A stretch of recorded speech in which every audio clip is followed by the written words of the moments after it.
And we've asked Lyse Doucet of the BBC to be the moderator. She is someone that knows that region exceptionally well.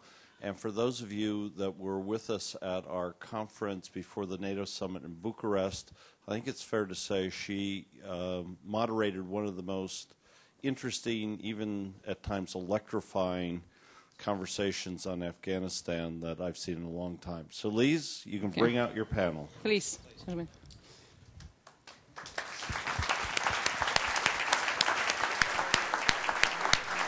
Please.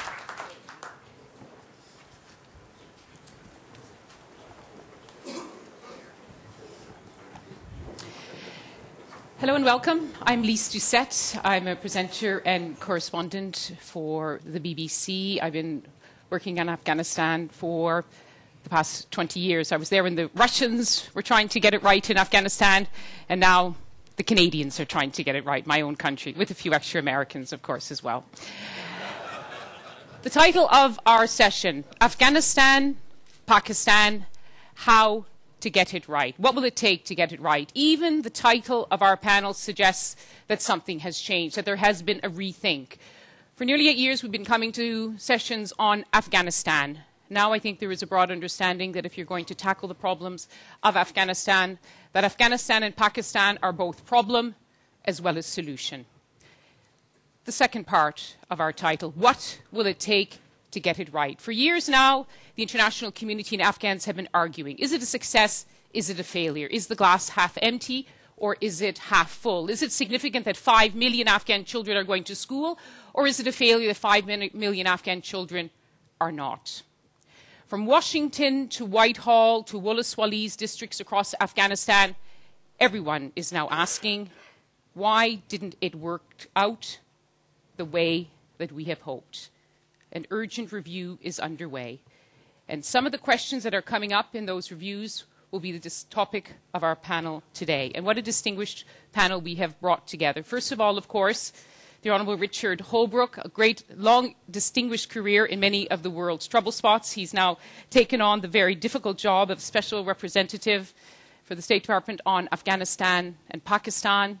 Even before he got this job, he was a regular visitor to the region. He's having some problems with that now, of course, with some of the things he may have said, but the fact of the matter is that he knows the region and cares about it. Richard Holbrooke, welcome to the panel. Zalmai Rasoul is the National Security Advisor in Afghanistan. He has been a constant aid to President Hamid Karzai since the fall of the Taliban in 2001. He trained as a medical doctor, but he's a man who cares a lot about security. Even his telephone number is 007-007.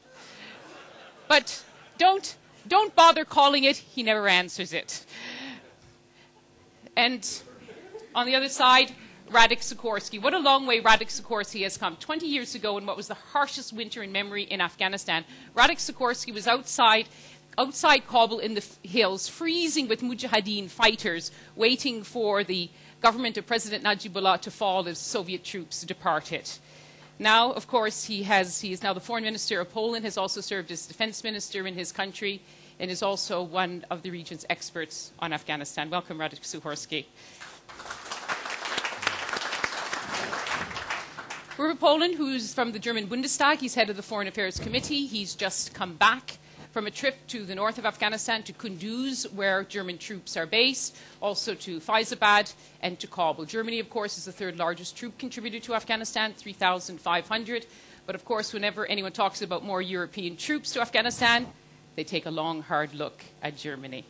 Germany defends itself very well. Last but not least, Ahmed Rashid, an old friend, and everyone here, I'm sure, knows about Ahmed's new book, Descent into Chaos. Last night, Craig, when he said hello to Ahmed, he said to Ahmed, Ahmed, your book is on the bestseller list. And Ahmed's eyes opened wide. And Craig says, yes, top number one on the bestseller list on American military aircraft. He said, I flew back from Afghanistan and every single American soldier on it was reading your book. He's also the author of The Taliban and also Jihad. Welcome to you, Ahmed Rashid. Richard Holbrooke, let's start with you. Afghanistan and Pakistan is now the area that you have to concentrate your mind on. It's been concentrated on now in all of the institutions of the American government. How do you see the scope of the crisis that you're confronting there? First, let me thank the German Marshall Fund for continuing this terrific conference. And just saying that I appreciate your introduction, Lynn, but there's nothing that I've ever written or said about Afghanistan that I think is causing me any problem. I sat on this stage and had very intense arguments and discussions about it in the past, and there's nothing I would take back. The situation is bad today when it shouldn't be, because the international community, including, I regret to say, the United States, perhaps especially the United States, prematurely decided that they were doing okay and refocused their attention on Iraq. That is proved to be a historic mistake. Twice in the last 20 years, the United States has turned away from Afghanistan, in 1989 and again around 2003. We cannot make that mistake again. The core point I think we need to begin with is why Afghanistan matters. You correctly cited that my title was Special Representative for Afghanistan and Pakistan. So that's the place to begin. I hesitate to talk about Pakistan with Ahmed Rashid on a panel, since I think by any criteria he is one of the 10 or 20 leading journalists in the entire world, and on this subject I think the leading journalist. And he's recently sent me a memo which said that no matter what you do, it's going to be a mess. So thank you, Ahmed. Thank you for telling me the job's impossible. But let me be clear on something. Let's start with the macro point. The international community has 60,000 or more troops in Afghanistan now, and more are on their way. The U.S. is sending an additional 17,000. There are other countries in this room that are going to increase, and I hope they will do so, and we have a vast increase in civilian resources underway. But the actual people who pose a direct threat to the countries represented in this room, the people who planned 9/11, who killed Benazir Bhutto, who committed the atrocities in Mumbai, who were terrorizing SWAT, who probably were associated with the attack on the cricket team in Lahore, who were associated with daily outrages, they are not in Afghanistan. They're in Pakistan. In the western so-called tribal areas, although it also extends down into Baluchistan. This is a tremendous dilemma, because the troops are fighting in Afghanistan against the Taliban, that the Taliban are like the outriders for the international terrorists, Al-Qaeda and its supporters, who pose the direct threat to the international community. So we cannot ignore Pakistan, and we must recognize the inexorable link. This does not mean the Taliban can be ignored, because if they succeed, Al-Qaeda will come back into Afghanistan and have a much larger and freer terrain in which to operate. So while we pursue the battle against the Taliban, which must be done, and which will be completely refocused in ways we can discuss later, we must recognize that the heart of the threat to the United States, to the European Union, to Australia, to many other countries in the world, including India, and I stress, including Pakistan itself, comes from the people in Western Pakistan. When they take over SWAT, they are less than 100 miles from the capital in Islamabad, and every Pakistani and many Indians I know in the educated classes used to go to SWAT for vacation, so it's become a very personal thing. It's no longer these remote, allegedly lawless tribal areas, and we cannot ignore the problem. So the starting point for the new administration's approach to the region is going to be to treat it as an integrated whole, a single theater of war with very different rules on each side of the border, and therefore I hope this discussion will stress Pakistan. It's so interesting to me that you didn't mention Pakistan in your introduction once. That's not how we would begin the discussion. We'd begin by saying Afghanistan and Pakistan. That is the title, sir. Thank you very much. Let me, Ahmed, Rashid then. So they're looking at Pakistan and Afghanistan as an integrated theatre, but it comes at a time when the situation in Pakistan is steadily deteriorating. Well, certainly Pakistan is facing a huge political, military crisis. You have the reluctance of the military to take on the Taliban, the Pakistani Taliban on its soil. There's still an obsession with dealing with India. 80% of the army is deployed against India rather than against the threat that Ambassador Holbrooke spoke about. On the other hand, you have a very fragmented political leadership. But I would still be urging the Obama administration and the Europeans, NATO especially, that no matter what the political crisis is, we do not want another military intervention. And despite the fact that you have a fragmented political elite, you have to deal with this political elite. It's going to take 3 or 4 years, perhaps, to settle down this elite and to have regular elections and to have a regular political process. It's fragmented. You have to talk to everyone. There's no one man there who can deliver anything to either NATO or to the Americans. You have to talk to all elements of the political spectrum, to civil society, to the middle class. They're all stakeholders and they all have an opinion. And more than that, they all have relative power. The army, of course, dominates still foreign policy, but the only countervailing force to the army is not American intervention, is not NATO, it's going to be building up the political class and the political elite. Zalmai, Rasoul, this is something the Afghan government has called for in a long time. The way it's moving, is this something the Afghan government feels it's being consulted on? Yes, before starting, I would just bring the profound gratitude of the Afghan people for all these countries that have contributed, led by the United States, to liberate Afghanistan. We are profoundly grateful for that. On the issue of the glass half full, half empty, we need to concentrate on half empty. We know about the half full, but half empty is most important. I think we have, my impression is we have the right diagnosis at the moment. So having the right diagnosis, the treatment will be much easier than before. I fully agree with Ambassador Holbrooke on the issue of what's going in Pakistan. That's something that we are arguing for the last 4 or 5 years. But I'm very happy that this regional context of what's going on in Afghanistan is fully understood. And I'm confident that knowing now the problem, we can solve it. We're in Polenz. Of course, Germany has followed, like Britain has, in appointing their special envoys to Afghanistan and Pakistan. But it presents difficulties because you need a whole new set of instruments to deal with a regional issue like this.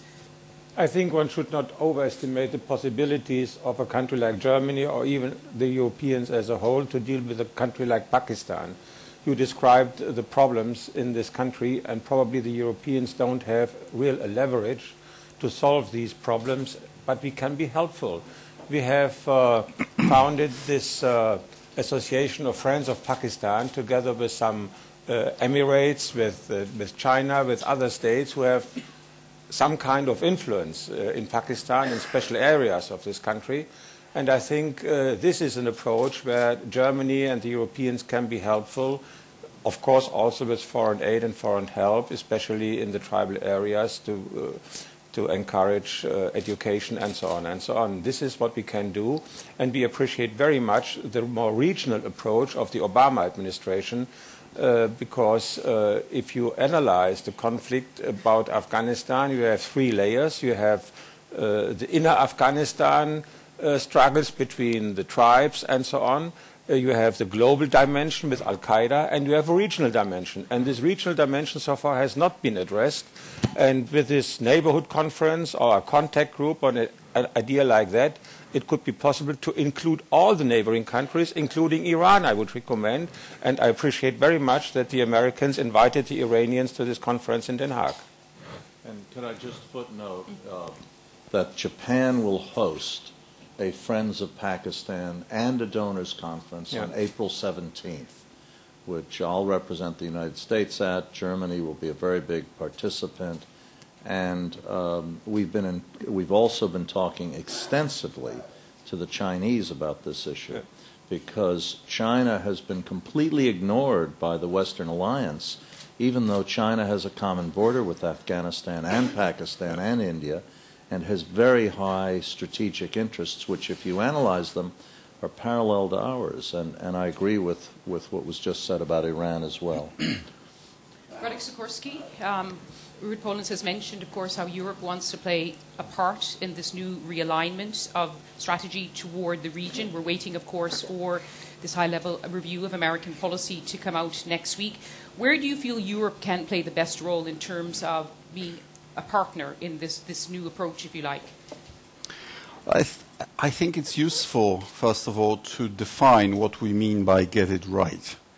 And I would put to you that our interests in the region are negative, that there is nothing much there, either in Afghanistan or in Pakistan, that we want, except to deny the territory to the terrorists and to be able to withdraw from the territory eventually, while handing it over to its rightful owners, the people of Afghanistan and the people of Pakistan. That is our objective, to be able to withdraw with honor, leaving a stable situation behind us.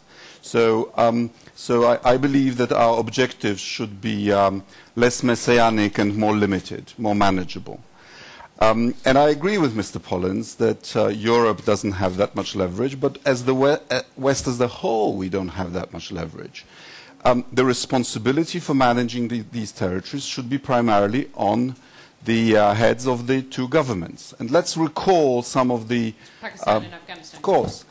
Let's recall the sequence of events in the 80s and 90s, because the time when I was with Mullah Izzat on the outskirts of Kabul, and we were lobbying mortars at Kabul when you were there, and I'm glad to be on the same side with you right now, was actually not 92, it was 89. 15th of February 89, which is when the Soviet army withdrew, and the communist regime lasted until spring 92. In other words, it lasted longer than people anticipated, and it only fell some months after the collapse of the Soviet Union.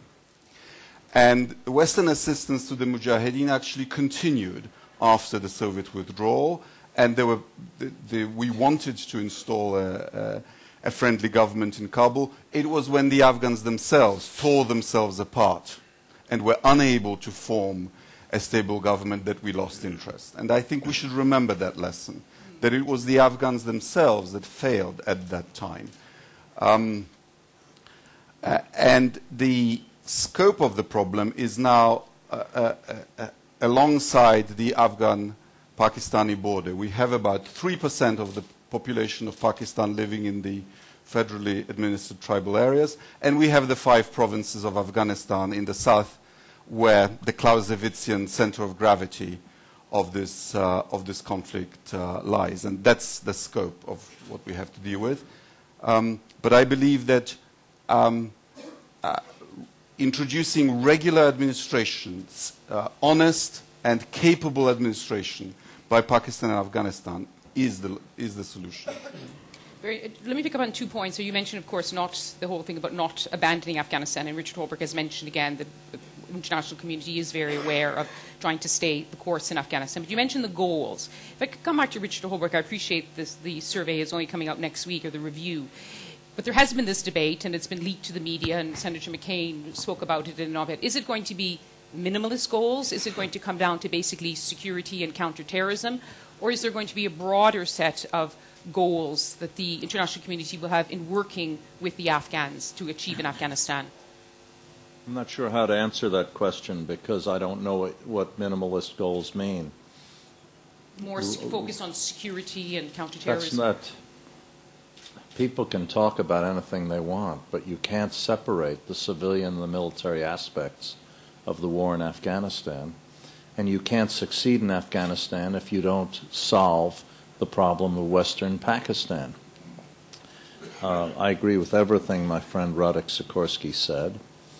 And in the end, he made a very important point. Let's go back to it. In the end, our goal is to hand the country back to its people. Well, the only thing I would quibble with Radek is that we don't have the country. We're helping them. Afghan history has a very strong historical narrative, which I'm sure everyone in this room knows, and that is that foreigners don't last very long and they don't do very well there. And that goes back to Alexander the Great. And now we have to find a way, and this is where Dr. Rasoul's comments are so important, and he and I are very close collaborators.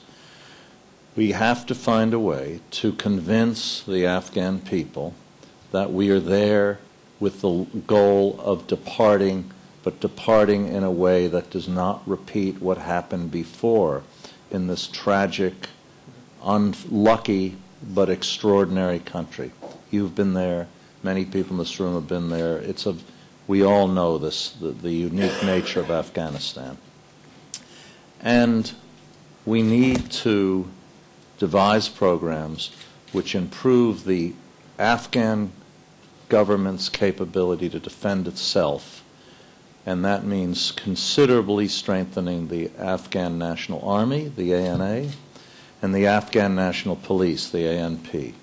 Now, I have said as a private citizen, and I'll say as a public official, that the Afghan National Police are an inadequate organization, riddled with corruption.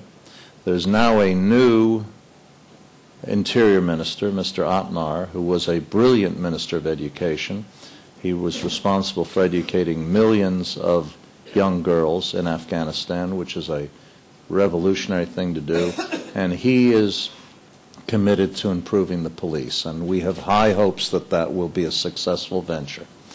And one of the main things that I'm hoping will come out of this new focus on Afghanistan, which you mentioned, and you mentioned the special envoys. My British counterpart is in the room right now, Sherrod Cooper-Coles, the former British ambassador to Afghanistan. He and I have been talking about this, talked to Javier Solana about it, a major effort to increase the size of and improve the quality of the police. So we have a vast array of issues here. So the word minimalist, that's not the... word, it's words that have been used in the American... Well, yeah. Yes, America, a lot of free speech in the United States. Yes. But I want to be clear, there's nothing minimalist about trying to help a country protect itself against a group of people who are in turn the outer rim of an international terrorist movement whose target was New York, it was Washington, it was London, it was Madrid, it was Mumbai, and it could well be this city. And it's a daunting task, and let no one underestimate the difficulty of it. The people of Europe and the people of the United States have to decide whether it matters to make this effort. And what this conference in The Hague is about on March 31st, which the United Nations will oversee and which Hillary Clinton will lead our delegation to, and President Karzai is coming, if I'm not mistaken, isn't that right? President Karzai will be there. What this conference is about is to use Vice President Biden's phrase in a different context, is to reset the international community and refocus our efforts and on a vastly restructured effort to create the conditions that allow us to do what Radek Sikorski talked about. Let me bring you in here because, I mean, there has been, for the last few years, a sort of a clear trend in the opinion polls in European populations, including in Germany, where people don't feel it's their war, that what's happening in Afghanistan matters as much as I think everyone here in this room, I think, would agree should matter. This presents a problem, then, for politicians who are thinking about making more of a contribution, even whether it's through aid or on the military or police side. You are right. Immediately after 9/11, we could easily explain to our public that we are in Afghanistan to prevent that 9/11 could ever happen again, because it was planned from Afghanistan and the people were trained there.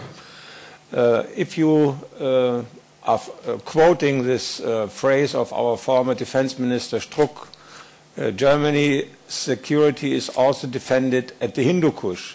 At the moment, the people are smiling at you. They don't understand it. And I think we have to undertake all the efforts necessary to convince our people that, yes, still until today, our security is depending on success in Afghanistan and Pakistan. Because otherwise, we would not get the necessary support for strengthening our efforts, especially when we are facing the huge pressures from the economic crisis, which is coming additionally to our politics. So, do you see it as a political problem then? It is obviously it is a political problem, but it takes political leadership, and our Chancellor, our Foreign Minister, they both are standing together and trying to convince the public, the Parliament. We have a broad majority in the Parliament, about 75% or so, but in the population, more than 60% are against our engagement in Afghanistan. And fortunately, the leading newspapers and public broadcasting is still in favor, but this can change. So it is an effort for our political leadership. Well, let's go look then at some of the different aspects of this, what has to be a multi-pronged approach, looking at various issues and sectors in Afghanistan and Pakistan that have to be dealt with. Let's start with the issue of the troops. We believe, it's not been officially confirmed yet, but 17,000 extra American troops will be going in, possibly more contribution. Well, that has been announced. It has been now? But the President, yes. President Obama announced that 2.5 weeks ago. So it's definitely now. They're on their way, and they're going in as fast as they can be deployed, and their initial mission will be to assist in making sure that the elections are safe and secure. They're scheduled for August 20th with a possible runoff in early October. And other nations, I think, are also going to increase their troops. Zalmai, so are more troops the answer? And on my recent trip to Kabul a few weeks ago, almost every Afghan I spoke to was not convinced that more troops were the answer. I mean, these are just in the Afghan public. What's your response then as the National Security I do not Advisor? agree with which Afghan you have seen, but definitely we welcome this surge of troops because it's going to help first on the bringing security in those areas that the elections would not happen if we don't have security. Number two, a lot of this troop is going to be used to train Afghan National Army and Afghan National Police, which we need badly. And thirdly, I believe personally that more troop means less civilian casualty. It's one of the reasons because there is less troop. So there is not enough people in the ground, and that makes more civilian casualty. But the end game is to train more Afghan national security forces. So we will take over one day, hopefully, soon, the security. And we need our friends, led by the United States, as a strategic partner to help us to maintain the security and sustain it. What about level? The levels that are being suggested are levels that the government believes are the right level? I'm very happy that the concept of increasing the number of Afghan national armies is accepted. I think a lot of discussion is going on for the Afghan National Police. Both increasing the number, training, and equipment of these two forces, it's very good news. Let me give you a figure on the police, which might be useful to this audience. The number that was on the drawing boards when Barack Obama became president was an increase from 78,000 to 82,000 national police. In other words, no increase at all over the next 3 or 4 years. Now, everyone we talked to, without exception, Afghans, insurgency experts, the government, American military, everyone agreed that was not sufficient. So we're looking, in conjunction with our allies and friends in the Afghan government, at a very significant increase. It seems necessary for the police. Yes. But here's the problem. The police aren't very good right now. We know they're the weak link in the security chain. So we have to figure out a way to increase the size and make them better at the same time in order to create the conditions in which the international military presence will do its own job and not replace the police. This is very difficult, particularly in a country where literacy is so low.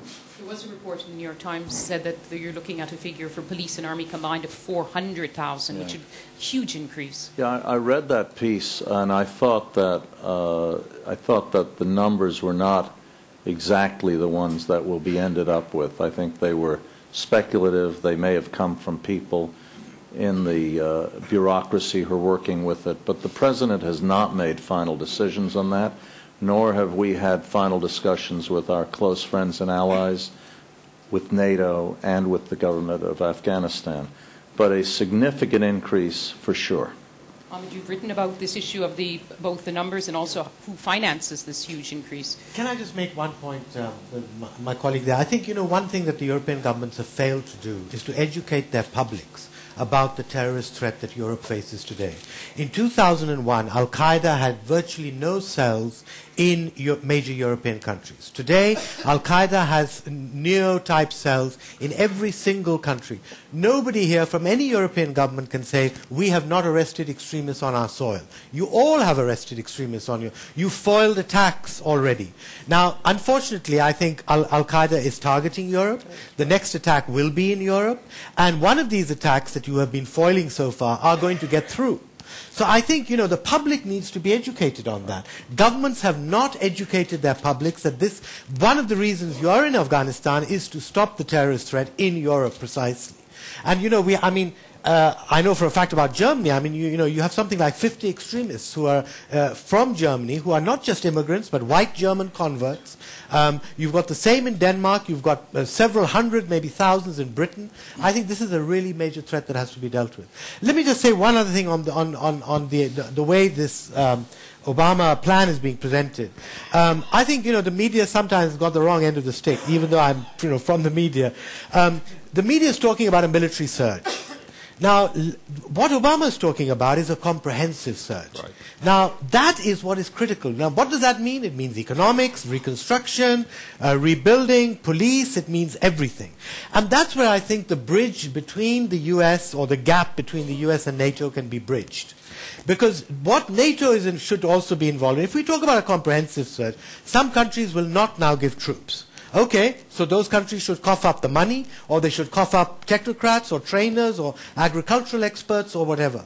But if we talk about a comprehensive surge, I think it will be much more understandable to the Afghan people. It'll be a much bigger threat to the Taliban, and I think it'll be a much greater help in the region to muster support in the region. The idea of a troop surge that these American troops are going to pour in, and hundreds more are going to be killed, and there's going to be real bloodshed now, etc., I think is the wrong impression. Radek Sikorski, comprehensive surge. I couldn't agree more, except that I believe that on security issues, politicians shouldn't look just to the opinion polls, because if we did, we would never do any military operation at all, because military affairs, by their nature, in a democracy, are unpopular, because they are risky and expensive. So we, as politicians, sometimes have to go against the grain of public opinion.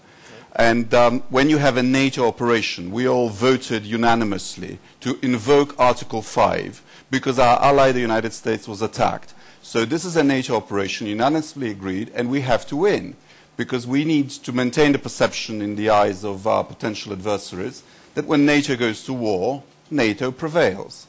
And therefore, we need to give the commanders the tools, the troops that they need, and also the procedures that they need. This counterinsurgency should be managed on the basis of military logic, whereas we've created these national provinces. We are, as Poland, responsible for the Ghazni province. We have 1,600 troops, 8 helicopters. We are considering strengthening our commitment for the time of for the crucial time, this year and next, when we have the presidential and parliamentary elections. But really, NATO troops in the theater should be used where they are needed and not where the parliaments have sent them. And I agree with Ahmed that if you can't give the troops, at least give the money. Europe is the largest economy on earth. We are a developmental superpower. In the current financial perspective, which is to say until the year 2013, we have something like 40 billion euros for all our external activities. We just had our European Council and we looked at some of the figures. At the moment we are spending 160 million of that on Afghanistan per annum. That's not going to do the job. We are spending 10 times more on military activities than we do on civilian activities. And there have been huge improvements. I mean, 4,000 kilometers of roads have been built in Afghanistan in the last few years. But it's not good enough. We need to surge militarily and surge in the civilian fashion. And then, of Is it course... possible now, in this context of a financial crisis and Europe is suffering from this, the kind of resources that you're talking about in a comprehensive surge, and even take the police, in which Germany and the European Union are playing a key role. But the money is there. The money is there in the budget. If Afghanistan is a priority, we need to prioritize the priority, which is to say concentrate resources when they are most needed. We've spoken about this in another context. I think India is key because, as Ahmed mentioned, 80% of the Pakistani army is still directed to face India. If we could get India to withdraw some of their troops from the border, and we could get the Pakistani army to go into the tribal areas and to introduce regular administration there for the first time ever, that would put a lot of pressure on the Taliban and the terrorists. But how do you deal with the tribal areas? If we're looking at the Pakistan side of this problem, there have been, again, it's been reports in the press as this idea that possibly the Predator strikes could go further into Pakistan proper, around Quetta. Is there going to have to be a significant change in the kind of tactics used in Pakistan as well to tackle this problem? Well, I think the argument from the Western side is that if the Pakistan army is not willing to do and go after this leadership, which is living in the tribal areas and in Balochistan, then America and NATO has every right to do that. Now, obviously, there is a backlash to this. But I think, this could be, I would not like to see American troops on the ground in Pakistan. I think that really would be a disaster. But if these strikes are going to continue and, in fact, broaden, then I think, there has to be a balancing effect. In other words, that there has to be an American strategy for Pakistan, which is strengthening the civilian government, economic aid that we've talked about. And by the way, I hope that this American aid that is coming through the Kerry-Lugar bill, 1.5 billion a year, is going to be matched by Europe. I think that's a very key, part of where the funding should be. If the Americans are going to put down 1.5, and if you can get other major donors like the Europeans and China, etc., to do the same, and that money is monitored. I mean, one of the tragedies was that the last administration gave $11.8 billion to Pakistan, and there was virtually no monitoring of it. Nobody knows where that money went. Clearly, the money needs to be monitored well, needs to be both on the Pakistani side and on the Western side. So what I'm trying to say is that I think you need to balance off the predator attacks, etc., with other things that Pakistanis can look at in a more positive light. That is missing at the moment. May I add that there is two different things. One thing is fighting the terrorist Al-Qaeda and Taliban in Waziristan and Bajaur area. Another thing is not supporting the Taliban. The Quetta Shura is not fighting. Quetta Shura is sitting. The leadership of Taliban are there. The command and control is coming from there. The logistical support from there.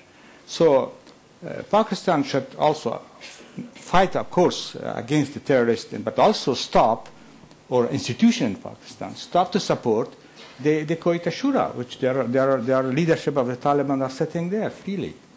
Richard Holbrooke, Quetta Shura? Is that where the seat of the problem is? I think I agree completely with Dr. Rasoul said. The heart of the problem for the West is in Western Pakistan.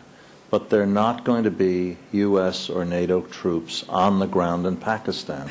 That is a red line for the government of Pakistan, and one which we must respect. So the dilemma is much greater in dealing with Pakistan than it is with Afghanistan. It's tough in Afghanistan, and secondly, there's no success in Afghanistan if the current situation in Western Pakistan remains as it is. And the relationships between Afghanistan and Pakistan are also not what they should be. So there's a vast amount of area to be covered. If you're looking for distinctions between the new administration and its predecessor, one of the most important is that we're going to try to approach this issue in a regional context. And right. Radek has mentioned India. India, of course, is the great power of the region, the great emerging power in an international context. And its views, its role, are a critical factor here. And so we consult India closely every step of the way. And on my first trip to the region, I went to India. After the NATO summit is over, the chairman of the Joint Chiefs of Staff, Admiral Mike Mullen, and I will fly to the region, and the Indians have invited us to come and visit them as part of that trip. They're not part of the problem the way Pakistan is, but they're certainly a major factor in resolving it. And as I said earlier, I would add in China, and I would go further. I would say all the neighbors of Afghanistan have a role to play in helping fix this great challenge. It was interesting, Ahmed mentioned the point about how Europe doesn't see it as war, picking up on the comments earlier, but it seems there is a problem as well in Pakistan, is not understanding it is Pakistan's war. I think President Asif Ali Zardari has tried to do something on that, but it seems that the resistance to American military involvement, it presents a dilemma. It's how to balance the two. Resistance to American involvement? Well, in this sort of the predator attacks, how sensitive they are in the tribal areas. And what predator attacks? The drones. I don't yes. see. I don't yes. see. As you know, it's a sensitive environment in which I don't see the problem that you're describing as a very big one. There are not going to be international forces in Pakistan. That's clear. What Ahmed said is correct. But the Pakistan government has to deal with the problem on its own soil. Meanwhile, it has major political crises, a challenge between the two leading politicians to each other, a restive military which has just gotten out of politics and which is always tempted to return, whether they want to or not, an economy which is in terribly difficult straits, the whole issue with the IMF and the loans, and which are going to come due, the next payments are coming due, a country which can't supply more than 4 hours of electricity a day to people in its largest cities. Lahore, the world's largest Karachi, the world's largest Muslim city, 18 million people. So we talk about the tribal areas. That's 4.5 million people out of 175 million.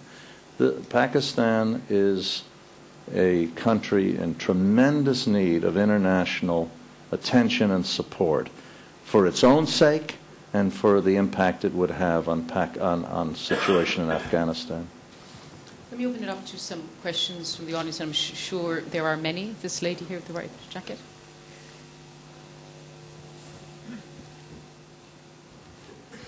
Thank you so much. My name is Gita Beck. I'm from Denmark, member of the Danish Parliament. I would like to touch upon how to deal with the Taliban. I just returned from a trip to Iran and Pakistan. And we were discussing, should we have dialogue with Taliban, or is it the right way to go? And what they told us, the Iranians, the Pakistanis, was, you can't talk to Taliban. There is no moderate Taliban. The one you consider being moderate Talibanis, they will not be able to do anything with the non-moderate Talibanis, so therefore don't have a dialogue with them. And at the same time, I felt, well, in Pakistan, it was a bit strange because we've seen what's happening in the Swat Valley. The Taliban had taken over the legal system and is going to take over more power. And the Pakistani government is actually saying, yes, well, you can do that if you can guarantee that we can have peace. Because that was at least the way it was explained to us. So I would like to hear your point of view on how to deal with Taliban. Okay. And I might add that from the Danish perspective, we think that it is important that we have dialogue. We should have dialogue with all the people in Afghanistan and Pakistan who wants to support that we can have a free, democratic Afghanistan. But it seems that, at least in the region, a lot of people disagree on that part. Thanks. Thank you. Zalmai Rasoul, there are moderate Taliban? I think Taliban is not a monolithic group which can go and talk with one group. There are different types of Taliban. There are those who are very closely affiliated with Al-Qaeda and terrorist group. They are not reconcilable. We will not reconcile with them, and they need to be fought. There are others which are not part of the terrorist group. For different reasons, they are fighting. And the concept of talking to Taliban came from the Taliban themselves, not from us.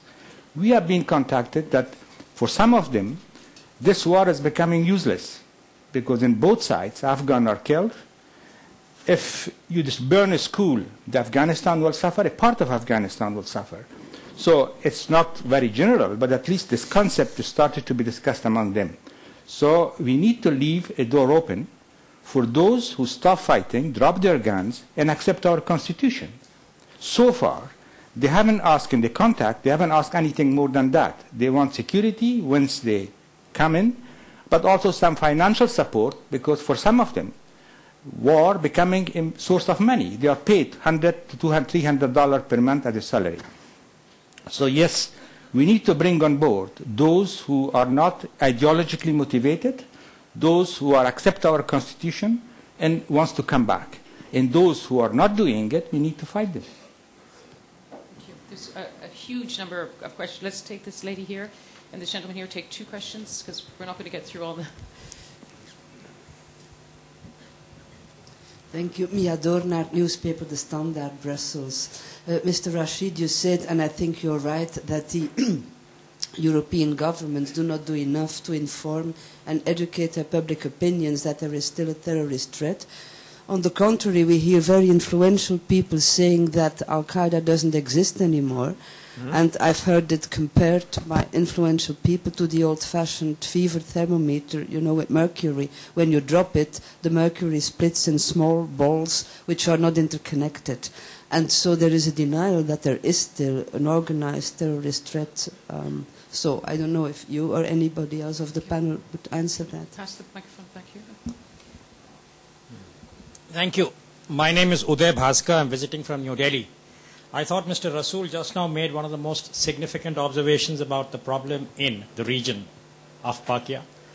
And since this is about transatlantic cooperation and understanding, Mr. Rasoul, if I may quote you, sir, you said the Pakistani establishment should stop supporting the Quetta Shura.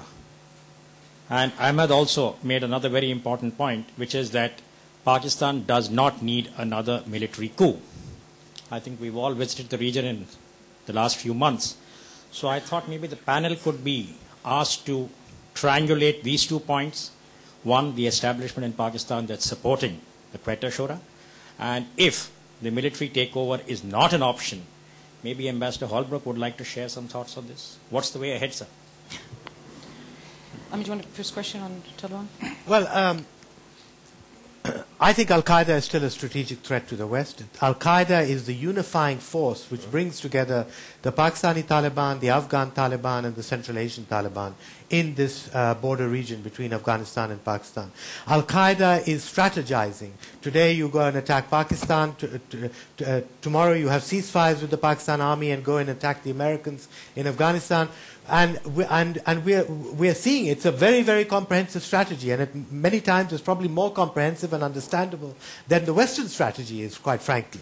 At the moment, I can tell you, Al-Qaeda is strategizing very much to meet the American troop advance in Afghanistan. That is why we're seeing all these ceasefires in the tribal areas and in Swat in Pakistan. This is not coming out of the blue. This is not coming out because a bunch of Pakistani tribesmen have suddenly decided to have peace. This is coming out because there's a strategy involved there. And secondly, of course, we've seen all the European countries have all had their citizens being trained or being given 6 weeks battle experience there, coming back or not coming back, going off to Iraq, going off to Chechnya, or going off somewhere else. So I think Al-Qaeda is very much there strategically. Pakistan establishment. Sir, I think we have a very good working relation with the elected government of Pakistan. There is really a will, they understood fully what is the threat to Pakistan existence by these things.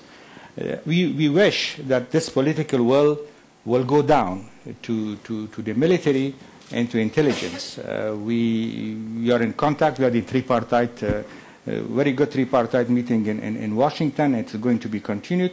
If this political will of the elected government of Pakistan go down to the military and we give to Pakistan reassurances for what they are worried about it, and if they act on stopping the support, or not tolerate their existence, I think you will see in the ground a significant improvement of security.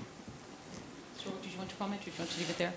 I like the analogy about mercury, but I would point out 2 things about mercury when it breaks up. One, each little ball of mercury is still mercury. And secondly, if you tilt the glass a little bit, it all comes back together. There is an Al-Qaeda. Osama bin Laden has actually increased the number of audio tapes he's sent out in the last few months. Perhaps, I'm just speculating, because he sees the tremendous impact that Barack Obama is having on the Muslim world, as highlighted by the remarkable videotape that President Obama did yesterday for Persian New Year. An absolutely extraordinary thing, which I would draw everyone's attention to here. A personal greeting to the Iranian people on their New Year. But whatever it is, Osama bin Laden and his colleagues are still out there providing inspiration to groups that range all over the world. And I would also just make sure everyone here remembers what Ahmed Rashid said. He said it flatly. I've often speculated about it, but he just said it flatly. He said the next major terrorist attack will take place in Europe. And let us pray that there isn't a next terrorist attack, but be cognizant of what he's saying. Which brings me back full circle again to the core point. Why are we doing all this? Why are we in Afghanistan, a remote and distant country which is the poorest non-African country in the world? This is not, important though humanitarian issues are, we're not there simply to help in a humanitarian sense. We're there because it's in the national interest of the American and European nations to help Afghanistan repel the Taliban, because they are associated with people who pose a direct threat to the United States and to Europe. And when you asked earlier about whether we can afford it because of the economic crisis, that is the big question. And we have some very distinguished members of Congress right behind you there from both parties. And I will let them speak for themselves, but we will be asking you to support it within a few days. Senator Bennett, Senator Casey, my friend and future colleague Ellen Tauscher, Congressman, we're going to be coming up to you with a supplemental request to do all this within a few weeks. And I hope we will be able to get European support for this too, because every member of Congress I've talked to, I talked to 3 yesterday, they always say, we'll do our part, but we hope the Europeans will do more on their side as well. Radek, you wanted to come in and say something? I'd like to go back to the question posed by our friend from Denmark, because I think it's a fashionable issue right now, whether or not to talk to the Taliban. And I think we should make distinctions, because not every Pashtun with a gun is a Talib. But there are some really nasty people out there. We've just lost a hostage, a Polish citizen called Piotr Stańczak, who had his head cut off in an Al-Qaeda-style beheading in Pakistan in the Adam Khel tribal agency. And those are criminals, those are murderers. Those people should be either put before justice or tracked down and liquidated. But then there are other people who could be a part of a political process. Most civil wars end with some kind of amnesty, with some kind of, look at Ulster, for example. But the point is that it is not our judgment to make that. It has to be the judgment of the people whose stake is the biggest in the politics of the region. It has to be the judgment of the Afghan authorities and of the Pakistani authorities. Could we take 2 questions in the back? These 2, and then we'll take 3 right here then. These 3. Right, no, sir, here. Just these 3 here. Sorry. The gentleman with Edward Mortimer and...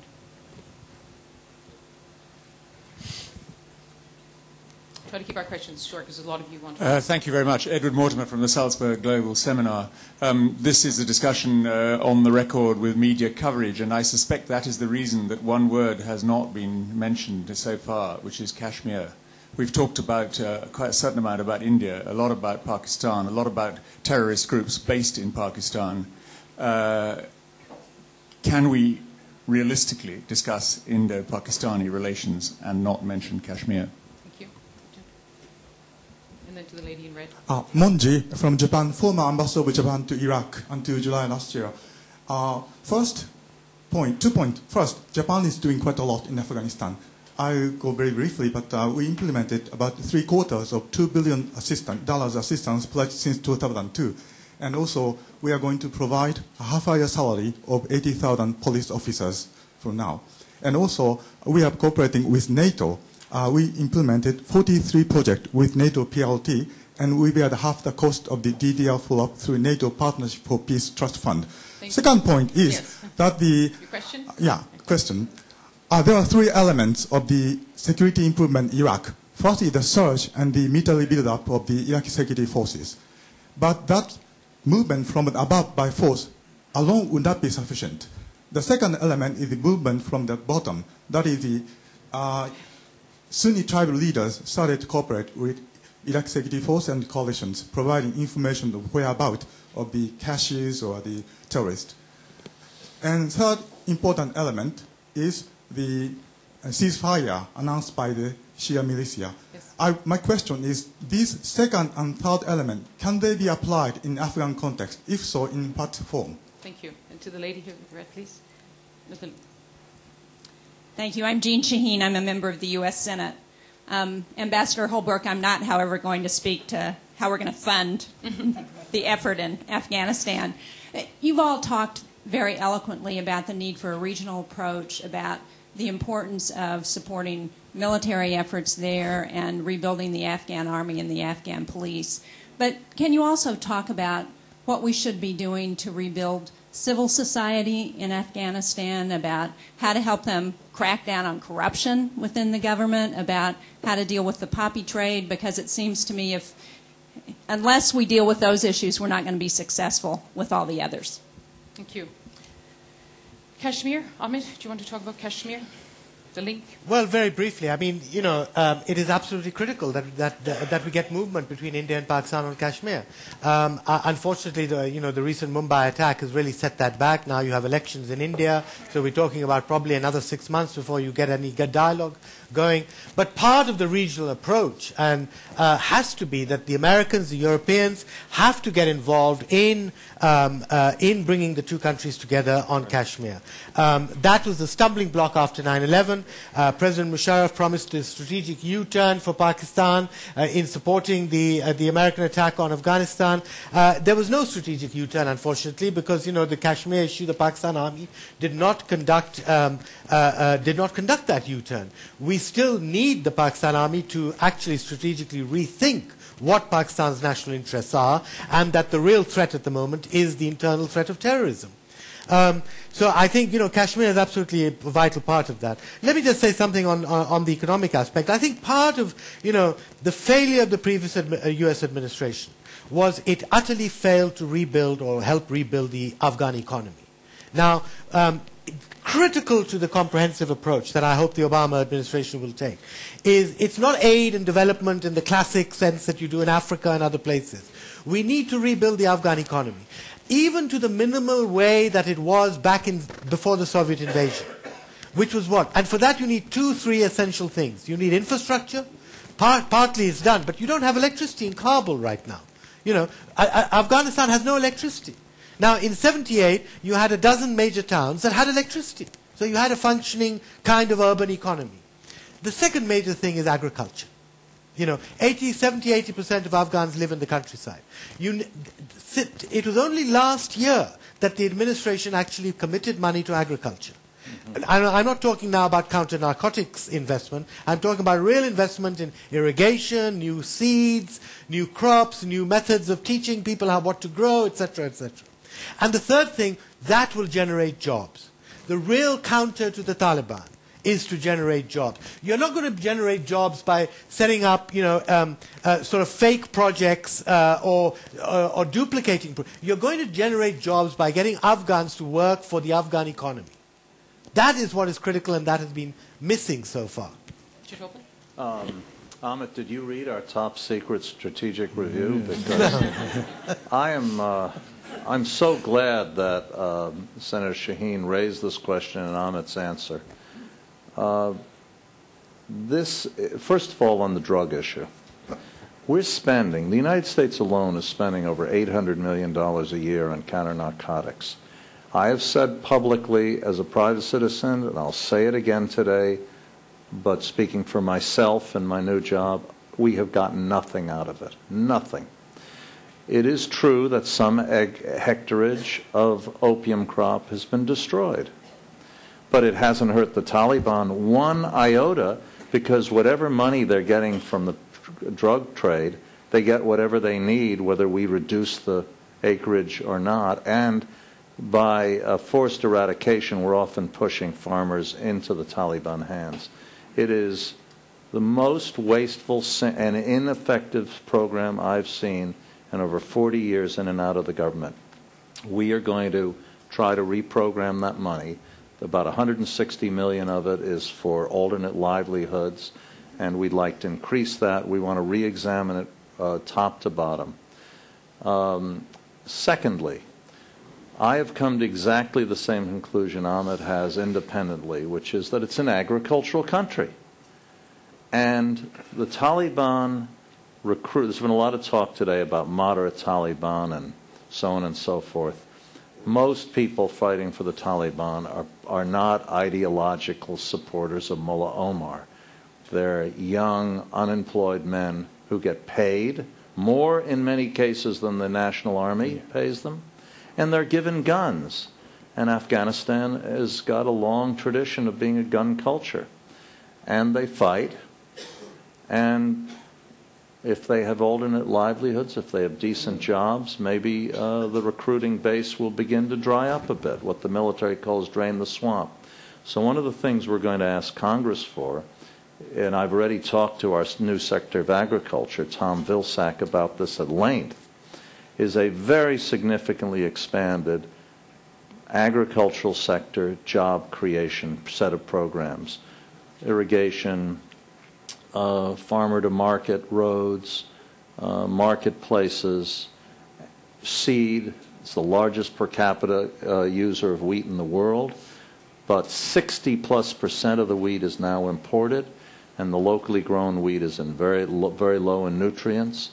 This is an area for massive attention, and the Agriculture Department has not been involved in it.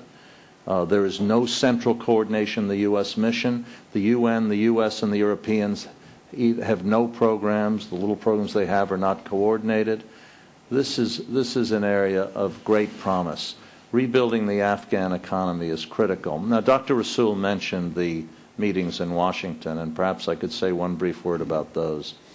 A month ago, Secretary Hillary Clinton, and I assembled in Washington teams from Afghanistan and Pakistan for trilateral meetings, not some kind of photo op with the two leaders. President Zardari and President Karzai did not come. But the two foreign ministers were there. Dr. Rasoul was there. Very importantly, the two chiefs of intelligence, ISI and Afghan National Security, came. And General Kayani was there.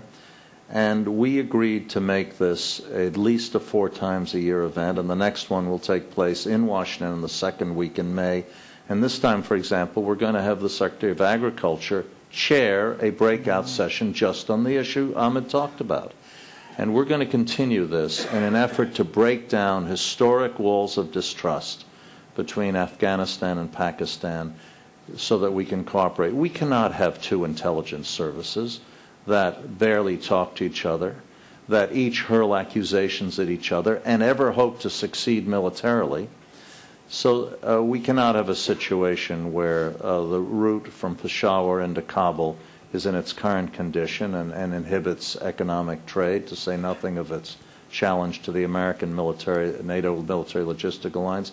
We have a vast project ahead of us, and I'm glad you mentioned it. We're going to put heavy emphasis on it. Radek, do you want to take the Japanese ambassador's comment about everyone's talking about whether what happened in Iraq and what bits of it can be taken or not taken, and the ambassador mentioned 3 points. Yes, I would, because I think Japan is doing the right thing, supplementing the salaries of Afghan officials. If you have judges earning $60 per month, it is difficult for them to feed their families, and temptations are great. And I think the efficiency and the honesty of state structures is key to the confidence of the population in the system. So we should do more of that sort of thing. Then agriculture. As Europe and as the United States, we spend tens of billions of euros and of dollars per annum on agricultural support. 1% of that sum that we jointly spend would fix the problem. We could take all Afghan farmers on our payroll and still save ourselves a lot of money.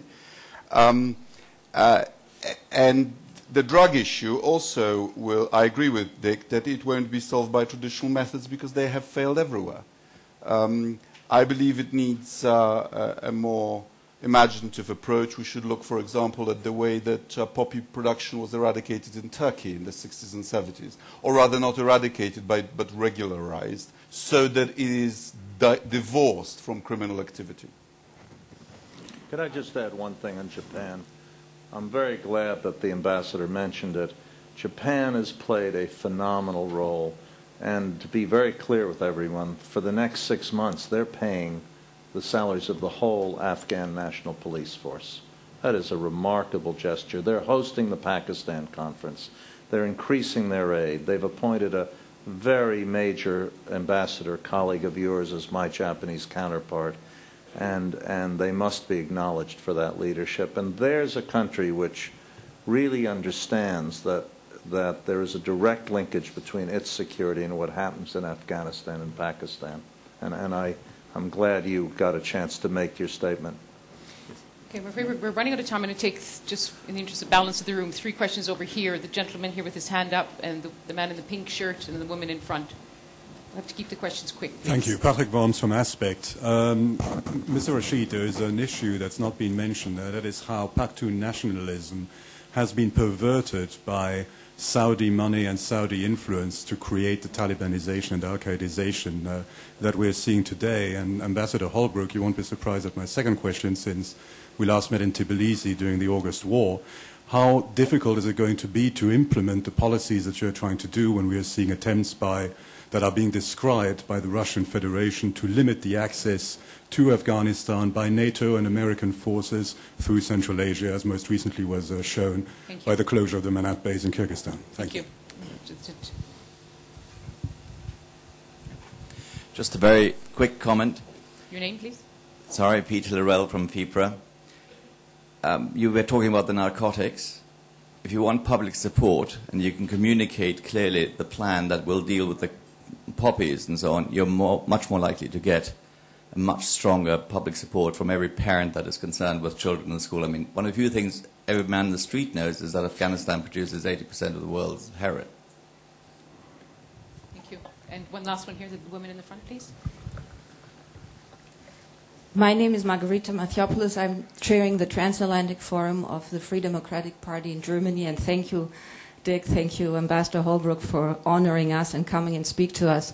For me, this was the most comprehensive panel I've ever heard on the Afghanistan issue, and I will tell you why. What you stressed, and I'm very grateful, is that apart from the military means, education is a weapon against countering terrorism. And I think all of you said it very clearly. It might be very boring for journalists, but I think it supports solving the problem. When we look into the figures, and you said some of them, in Pakistan, Afghanistan, Saudi Arabia, Jordan or Egypt, the male population between 15 and 21 or 22 who are unemployed is the best recruitment for terrorists. How, and very clearly you also said, how do we educate our people, or we failed educating our people why it matters to be in Afghanistan. And I think you all gave the answer. Because it matters that not only with military means, but also with educational means, we need to counter terrorism. Now, how? Question, please. Yes. How could you find an agreement? And that would especially help us in Germany. I think Mr. Polenz, and we have a lot of other parliamentarians from Germany here. How could we make clear that education, in terms of financing, will play a key role, because I think this will be, especially for Germany, a very good argument to support our cause in Afghanistan. Thank you. Thank you very much. And my last point, and I don't mean as a German, burden sharing between sorry, the there's so many military. people who want to speak, I'm afraid, but thank you very much for your comments about education. Maybe I'll go to Mr. Polenz about her comments about education and the importance of the Europeans in making sure this is a priority. In the German aid policy towards Afghanistan, education has played a great role. We have restored about 300 schools. We have educated teachers in 4 academies we reconstructed. So we are fully aware that education plays a crucial role, not only women's education, but also education of young men, of course. And what we unfortunately see is that the Taliban see that this strategy is relevant to their goals, and therefore they are trying to kill teachers, to destroy schools. And therefore we can see also in this regard that we need a real comprehensive approach, providing security and strengthening education. We need both. It's going to be a problem of implementation that we've seen, particularly in Kandahar and Helmand, the difficulty of getting out of the PRTs. The aid agencies who are based in these places operate under heavy security. And even I was in Kunduz like you recently, a lot of people are afraid to go out from the base just simply because how do you implement these projects if the security environment is so difficult? Yeah, it's probably the best way. We are now trying, we have been trying before, enabling the Afghan police and the Afghan army to provide security, because otherwise, if we are trying to do it with foreign troops, with foreign policemen, we will seem as an occupying force sooner than later. And therefore, this is the right approach, and I really appreciate how Richard Holbrooke described the new strategy for Afghanistan, because I really think this is the way we can have success. Was asked about that's true. The literacy campaign in Afghanistan, we should remember, has been one of the real success stories, and it is the largest literacy campaign in the Muslim world ever, and it's been carried out with very little money. I don't know what the totals are, but it's very little compared, and 7 million kids are in school. Let me compare that with Pakistan. We have the literacy rate of around 55%, which was the same literacy rate at partition in 47. What have we done with literacy? We have just managed to keep up with population growth, which is very high, and then we lost East Pakistan, so I mean that, substituted for. So we have the same literacy rate as we had in 1947. Now, that is there's an enormous need to convince the government to put money into education and for foreign aid to come in for education. As far as Pashtun nationalism is concerned, yes, you're right. I mean, it's a very dangerous threat. But at the same time, you have got in Pakistan and in Afghanistan, you've got the alternative to extremist Pashtun Islamism, nationalism, however you want to describe it. You have an expression of secular Pashtun nationalism in the Awami National Party in Pakistan, which was voted into office with a huge vote last year and is now ruling the Northwest Frontier province and is now a major target for assassination campaign by the Taliban. The Taliban know that these secular Pashtuns are their real threat. And the same goes for Afghanistan. I mean, not all Pashtuns are part of some Islamized, Pashtun nationalist movement. You have secular Pashtuns like the president himself and like others who are standing for democracy and for all the values that we believe in. So I think, again, what is needed in the political process is to be able to bolster these moderate, secular, moderate, pro-democratic Pashtun forces.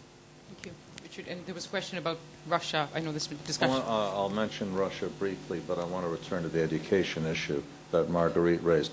On Russia, General Petraeus has been in constant contact with all the countries who might provide an alternate route for resupplying the troops in Afghanistan.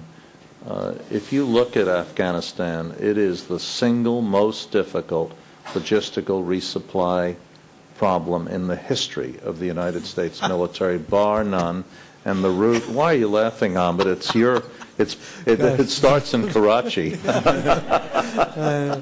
But that's true. And the route it follows has a storied and an extraordinary history because it's up through the Khyber. And it's the longest distance the U.S. has ever fought from its supply routes. It's the furthest inland. So, and NATO. So it's a tough problem. But it's a solvable one, and what happened in Kyrgyzstan should not be read as a metaphor. But Marguerite talked about education, and Ahmed made a very important comment, and I would footnote it by noting that if you divide literacy by gender, you get an even more extraordinary story, because female literacy is, I don't know, half of what it is among men. And if you go to the tribal areas of Pakistan, literacy goes down to single digits. So it's in a very big issue. But there's one thing we haven't discussed at all here today, and it's the question of public information, or if you wish to call it by another word, wartime propaganda. If you look at the Taliban's potential appeal to people, they will try to rally people around roughly 3 types of ideas. Their view of that the world should return to a kind of a 14th century medieval state where women can't be educated and dancing and music are banned. That's not going to be terribly appealing to people. But it is the core of their philosophy, and it's what Mullah Omar has repeatedly stood for, and we all know what happened during the black years in Afghanistan. But that's not the way they gain adherence.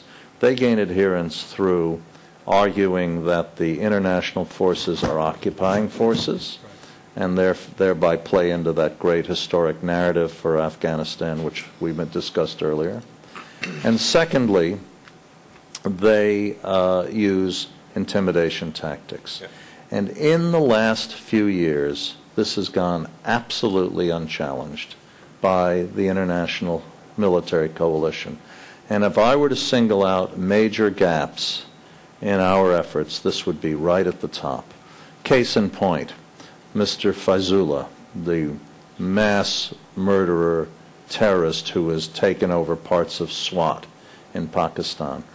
Every night on at least 150 illegal low-wattage FM stations, he is broadcasting the lists of people he's beheaded or are going to behead. Now, those of you with any memory of Rwanda know that this is exactly what Radio Mille Collines did in 1994. And at that time, brave private citizens like Alison Deforge, who just died in a plane crash in the United States, desperately begged the Pentagon to take action, to jam those radios, to do some counter. Nothing was done.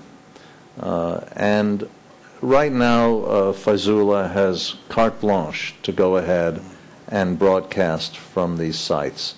Baitullah Masood, who is one of the most odious people on earth and who is allegedly responsible for up to 90% of the current major terrorist attacks and may have been involved in the assassination of Benazir Bhutto, has similar free reign down there in the Miram Shah and northern Baluchistan areas.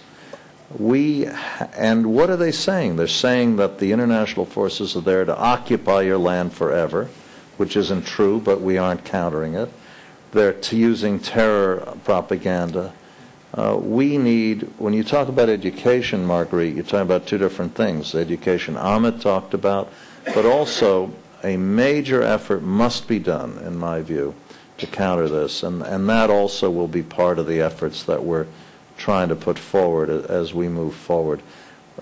In sum, without worrying about how many additional troops may or may not ultimately be required, a question that does not have any, which we can't address today. In sum, the failures in the civilian side, from drugs to agriculture to police to information, the failures of the international effort, and by this I specifically include the United States, are so enormous that we should at least hope that if we get our act together, and when I say we, I mean the U.S., the Europeans, Japan, China, other concerned countries, all of Afghanistan's neighbors, that if we pull it together, and that's where this Brussels Forum is so valuable because so many key people are here, we can do a lot better. The challenges are enormous. It's easy to identify the problems. Coming up with effective solutions is not so easy, but But that's what this administration is committed to doing. Thank you very much. I'm afraid, given the show of hands, shows just how much interest and hopefully commitment there is to help to try to, whatever walk of life you come from, to dealing with what is certainly a very complex problem. And I think what we've heard today is that it does require comprehensive solutions. I think it was you, Richard Holbrooke, who said there was no magic solution. There was going to be no Dayton. But I think let us just hope that when we meet here next year that there will have been progress on some very key areas, because it does matter to us and indeed to the world. Thank you very much.